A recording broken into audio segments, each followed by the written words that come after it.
Hoje vamos trazer o caso completo do caso que chocou o Brasil, o assassinato da pequena Isabella Nardoni.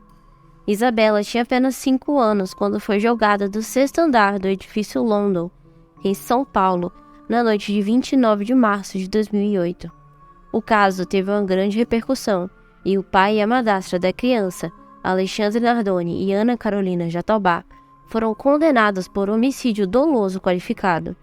Alexandre, que tinha o agravante de parentesco com a vítima, está cumprindo uma pena de 31 anos, 1 mês e 10 dias. Já Ana Carolina, que foi condenada por prática de crime hediondo, está cumprindo 26 anos e 8 meses de reclusão. Isabella nasceu em São Paulo no dia 18 de abril de 2002, filha de Ana Carolina Cunha de Oliveira e Alexandre Alves Nardoni. Ana Carolina engravidou de Isabella aos 17 anos, uma notícia que não foi muito bem recebida por Alexandre, que na época tentava ingressar na faculdade de Direito. Quando Isabella tinha apenas 11 meses, seus pais se separaram e, em um acordo jurídico, ficou definido que Alexandre pagaria uma pensão alimentícia mensal de R$ 250 e teria direito a 2 visitas por mês, quinzenalmente. No entanto, na época do crime, Alexandre vivia com a sua nova esposa, Ana Carolina Trota Peixoto Jatobá, que se tornaria a madrasta da menina. Amigos e familiares que falaram sobre ela após a tragédia destacaram que Isabella era uma menina alegre, carinhosa e muito amada por todos que a conheciam. No dia 29 de março de 2008, a vida de Isabella chegou a um fim trágico quando ela foi encontrada sem vida após ter sido jogada do 6º andar do edifício London, na zona norte de São Paulo. No apartamento moravam seu pai, a madrasta e seus 2 filhos. O pai de Isabella alegou inicialmente que a menina teria sido jogada por um assaltante que invadiu o prédio. Mas a investigação descobriu que a tela de proteção da janela do apartamento foi cortada e que havia marcas de sangue no quarto da criança. A versão do pai acabou sendo desmentida e a polícia iniciou uma investigação para descobrir o verdadeiro autor do crime. Esse caso teve uma grande repercussão no Brasil nos dias 30 e 31 de março de 2008. No início, o pai da criança afirmou à polícia que ela havia ficado sozinha no quarto enquanto ele foi buscar os outros filhos. No entanto, a polícia descartou a possibilidade de acidente na morte de Isabella após encontrar sangue no quarto e um buraco na tela de proteção de uma janela. A perícia também indicou que a rede de proteção da sacada foi cortada propositalmente no quarto dos irmãos de Isabella, e não no quarto em que ela foi colocada para dormir.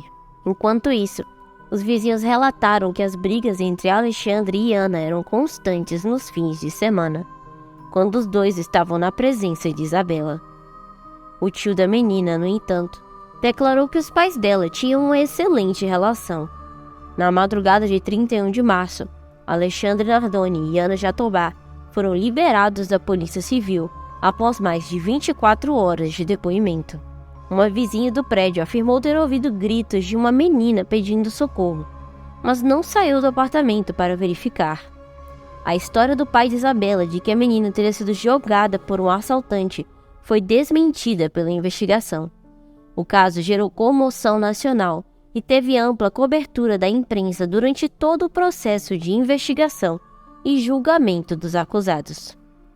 No dia 1º de abril, a Folha de São Paulo publicou que os primeiros laudos do Instituto Médico Legal apontavam indícios de asfixia anteriores à queda de Isabella.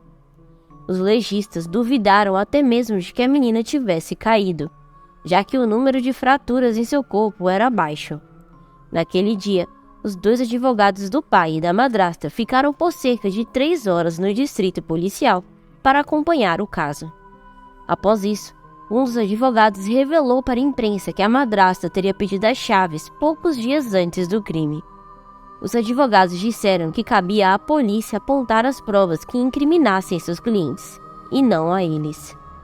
Eles pediram à imprensa que poupassem o pai e a madrasta, pois ambos estariam sofrendo muito e poderiam sofrer ainda mais com o assédio da mídia.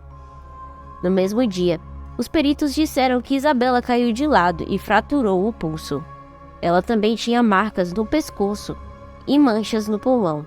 O delegado responsável disse que a morte seria investigada como homicídio, pois a tela de proteção da janela foi cortada e havia marcas de sangue no quarto da criança, o que, segundo o delegado, reforçava a tese de que ela foi agredida antes de ser jogada pela janela. No dia 2 de abril, Ana Carolina Oliveira, a mãe de Isabela, saiu na companhia do namorado após prestar depoimento. Após o depoimento dela, o delegado titular disse que solicitaria nova perícia no carro e no apartamento do pai da menina, afirmando que o perito pode ter deixado passar algo despercebido no dia dos fatos. No entanto, o delegado confirmou que 2 depoimentos relataram gritos de uma criança em desespero, mas foram descartados pela polícia, pois o momento da ocorrência dos mesmos não se encaixava na cronologia do crime.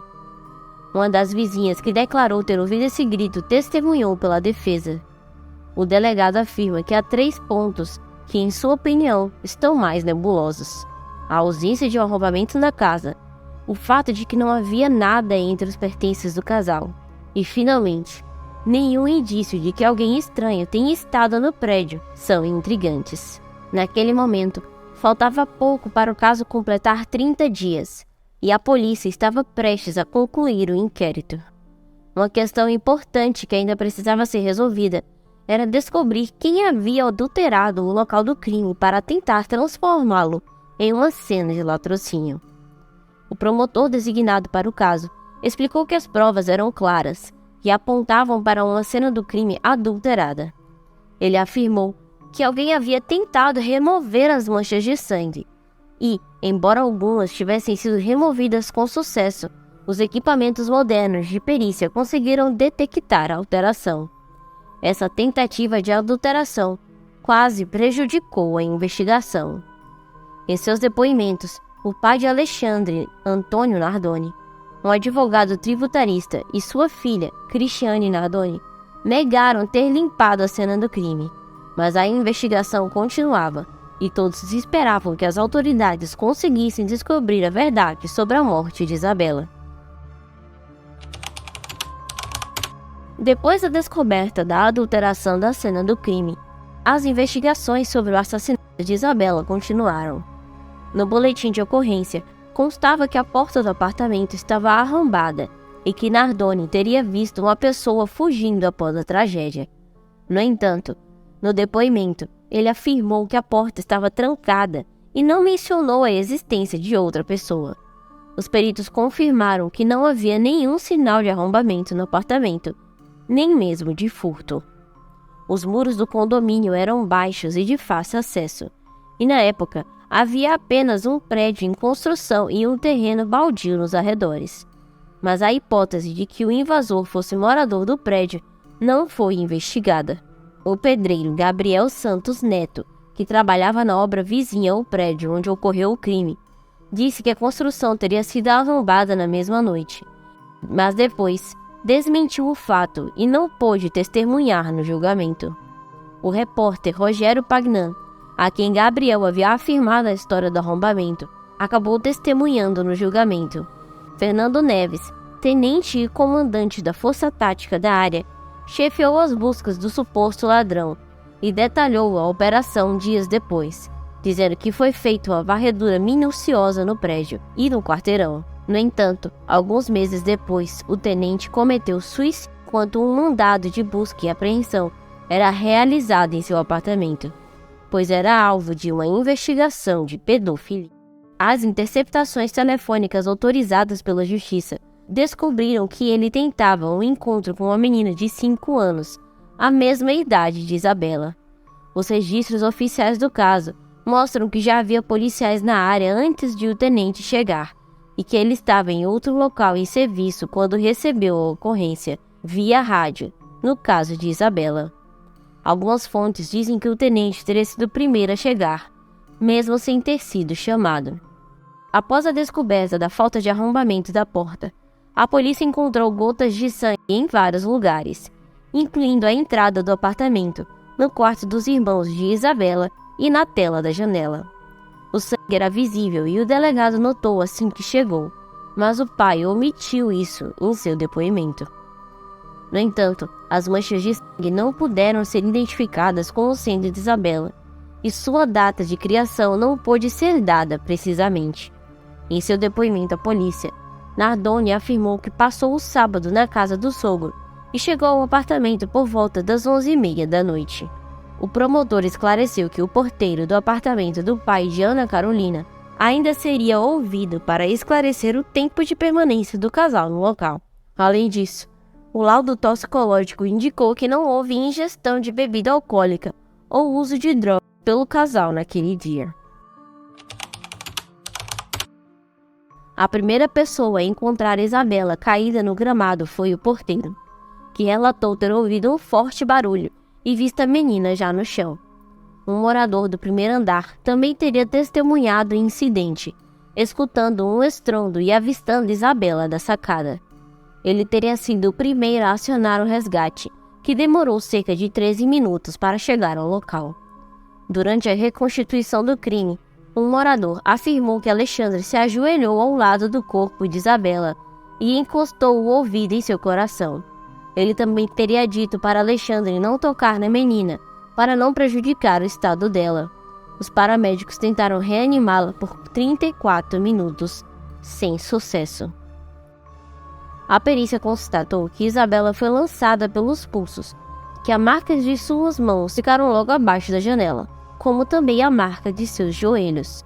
O promotor Francisco Sembranelli afirmou que ela teria sido delicadamente derrubada do sexto andar, o que refuta a versão apresentada pelo casal. Segundo ele, se fosse um ato de um monstro, a menina teria sido arremessada de qualquer lugar e de qualquer jeito. Isabela foi jogada do quarto dos irmãos, cuidadosamente introduzida no buraco da rede de proteção, e delicadamente teve as mãos soltas.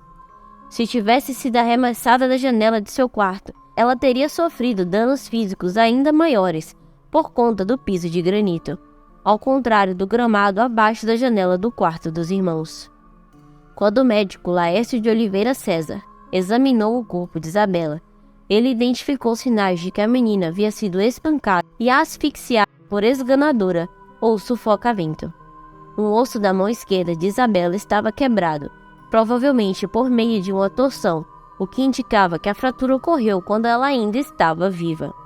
Além disso, havia hemorragia no cérebro, o que é comum em casos de síndrome de criança espancada. A menina também tinha um machucado no antebraço direito, o que sugeriu que ela tentou se segurar em algo antes de cair. Por fim, havia um corte na cabeça que possivelmente ocorreu antes da queda. No entanto, o perito Jorge Sanguinetti questionou as conclusões do laudo e destacou que os ferimentos podem ter ocorrido todos durante a queda, já que Isabela sobreviveu por mais de 50 minutos após cair. Jorge argumentou que não havia base científica para afirmar que a menina foi agredida antes da queda e que a asfixia foi causada pelas lesões decorrentes da queda sem sinais externos de esganadura. As especulações da perícia policial foram fundamentais para acusar a madrasta como coautora do crime e desqualificar sua versão dos fatos como testemunha. No dia 2 de abril, após o depoimento de Ana Carolina, o Tribunal do Júri de São Paulo aceitou o pedido de prisão provisória do casal Alexandre Alves Nardoni e Ana Carolina Trota Peixoto Jatobá, pai e madrasta de Isabela. A prisão é válida por 30 dias, prorrogáveis por mais 30. De acordo com a imprensa, o depoimento da mãe da menina motivou o pedido de prisão. Após os depoimentos, o pai e a madrasta se tornaram os principais suspeitos da morte de Isabela. Segundo o pai, ela teria sido jogada pela janela do apartamento enquanto ele estava ajudando a esposa e seus outros filhos menores da garagem. No entanto, a perícia inicial revelou que a causa da morte foi parada cardiorrespiratória, com evidências claras de asfixia e ou sufocamento, contradizendo as afirmações de Alexandre Nardoni. Além disso, foram encontrados vestígios de sangue no apartamento do casal, nos dormitórios, corredor, na maçaneta da porta de entrada e no lençol da cama onde o pai disse ter a colocado adormecida. A vítima apresentava fratura em um dos punhos, trauma no crânio, língua entre os dentes e lesões petequiais no coração e pulmões, indicando que ela tinha sido asfixiada. Um laudo feito pelo diretor do Instituto de Engenharia Biomédica da Universidade George Washington, James Hahn, em 2013, concluiu que as manchas encontradas no pescoço de Isabela não foram efetuadas pelo pai e pela madrasta, devido à incompatibilidade com a morfologia das mãos de ambos.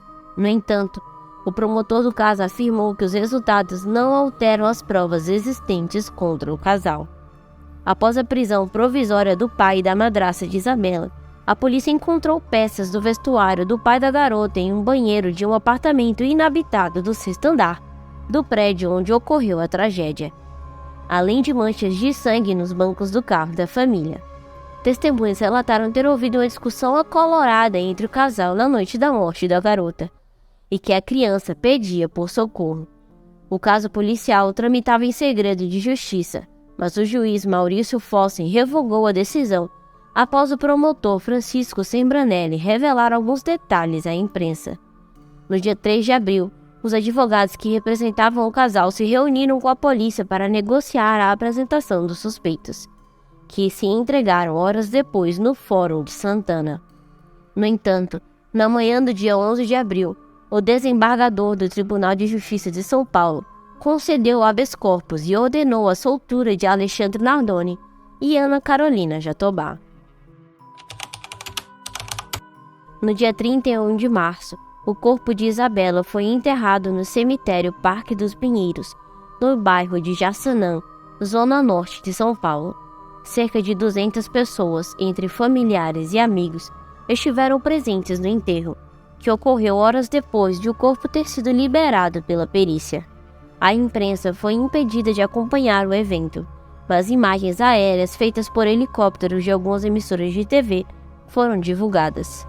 Após o enterro, o avô de Isabela, José de Oliveira, afirmou que a mãe da criança continuava em estado de choque e não queria falar sobre o assunto.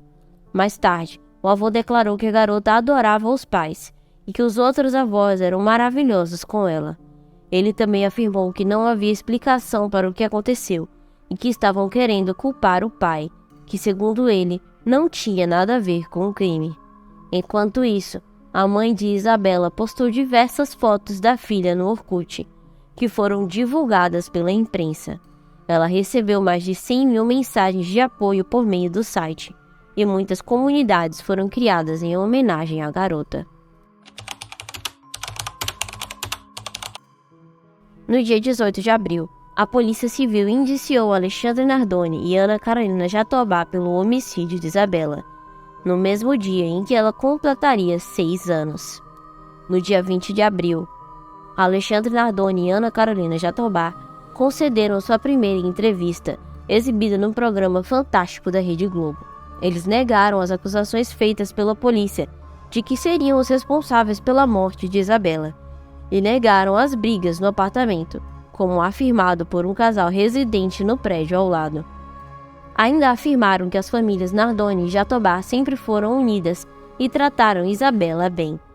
No dia 11 de maio, Ana Carolina Oliveira, mãe de Isabela, deu uma nova entrevista à Rede Globo e, em 14 de maio, à Rede Record. No dia 22 de abril, foi descoberto que a empresa responsável pelo rastreador instalado no carro de Alexandre Nardoni revelou que o veículo foi desligado às 23 horas e 36 minutos. Esse aparelho emite sinais via satélite para uma central de operações que consegue monitorar todos os movimentos do veículo, inclusive saber a hora que foi ligado e desligado. A perícia constatou que o intervalo de tempo entre o momento que o carro foi desligado e a primeira chamada para o resgate, que ocorreu às 23h49, foi de apenas 13 minutos, o que é considerado insuficiente para que os fatos acontecessem conforme contados por Alexandre. Conforme reportagem da revista Veja, Alexandre afirmou em depoimento que levou cerca de 5 minutos para deixar Ana e seus 2 filhos no carro e levar Isabela dormindo para o apartamento no 6º andar. Isso teria ocorrido por voltas às 23h41. Depois, ele teria voltado à garagem para ajudar Ana a subir com as crianças, o que teria levado mais 4 minutos.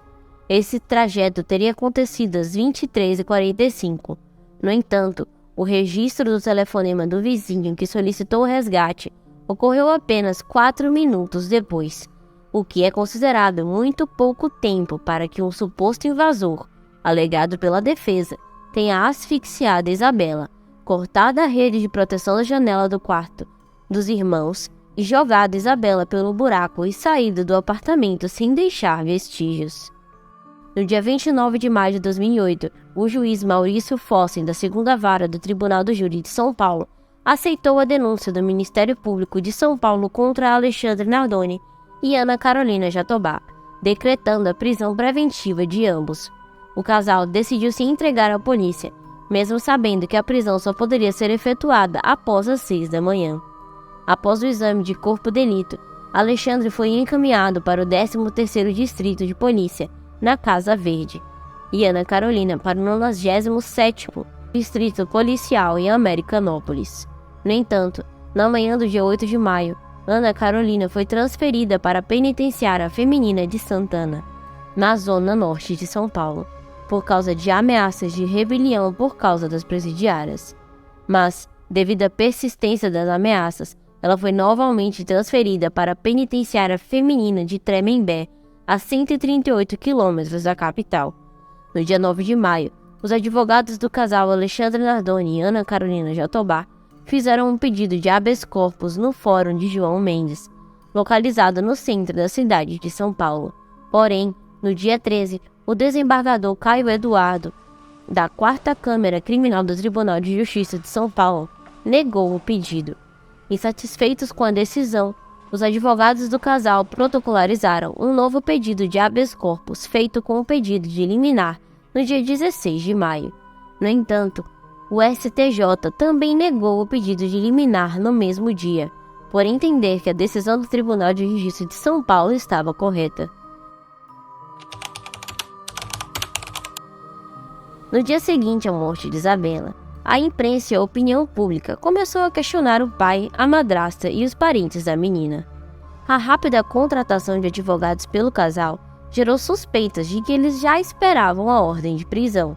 Entretanto, essa contratação pode ser justificada pela pressão da imprensa e da opinião pública de que já apontavam o casal como autores do crime. Outra questão levantada foi a de deixar Isabela sozinha no apartamento, enquanto o pai e a madrasta buscavam os irmãos da menina. A avó materna afirmou que a madrasta odiava Isabela. Em entrevista ao apresentador do Balanço Geral, Alexandre Jatobá, pai da madrasta, afirmou que tanto o genro quanto a filha não tinham hábitos de beber e fumar. Ele também contou que na véspera da morte de Isabela, o zelador teria perguntado a Alexandre Nardoni se Isabela era sua filha, e ele confirmou.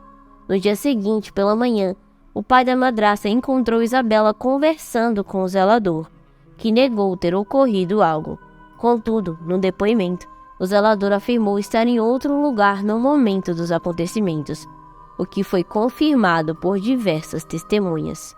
No dia 1º de abril, um jornal publicou que o pai de Isabela foi chamado de assassino por uma delegada assistente da polícia, Renata Pontes, ao sair da delegacia no dia 31 de março.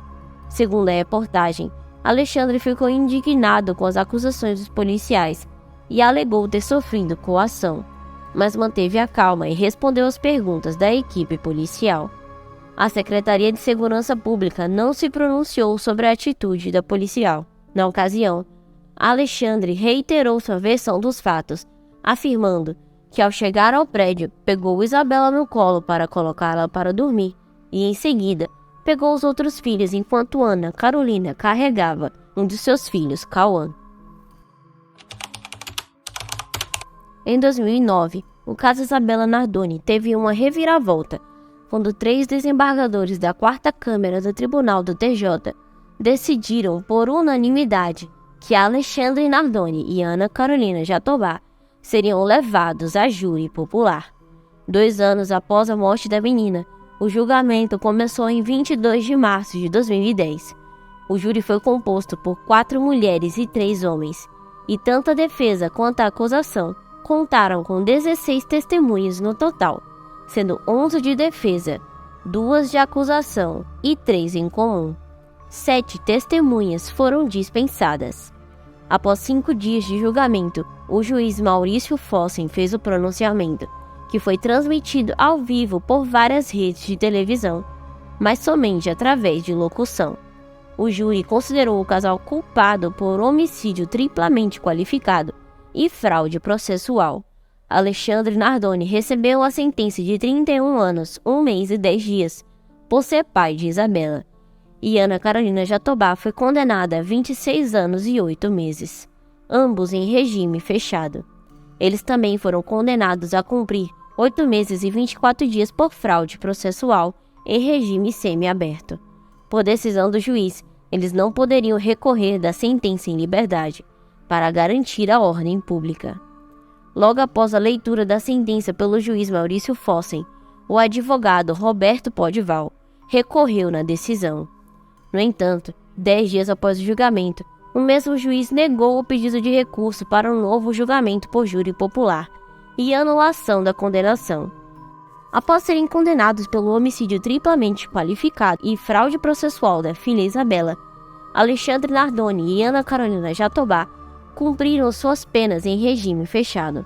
Entretanto, em julho de 2017, Ana conseguiu a progressão para o regime semiaberto, permitindo que trabalhasse fora da prisão e tivesse saídas temporárias. Alexandre também teve sua progressão para o regime semiaberto concedida em abril de 2019. No entanto, em 23 de junho de 2020, Ana perdeu o direito ao regime semiaberto após ser flagrada em uma videoconferência com seus filhos dentro da penitenciária. E assim, chegamos ao fim dessa triste e complexa história do caso Isabela Nardoni. Espero ter conseguido apresentar todos os detalhes e informações relevantes sobre o caso. Gostaria também de agradecer imensamente aos nossos 100 inscritos por estarem conosco em mais um vídeo e por nos apoiarem em nossa jornada de levar informações e conhecimento para todos. Se você ainda não é inscrito, convido você a se inscrever no nosso canal e acompanhar nossos próximos vídeos. Não se esqueça de deixar seu like e comentário para que possamos melhorar cada vez mais. Obrigada por assistir e até a próxima.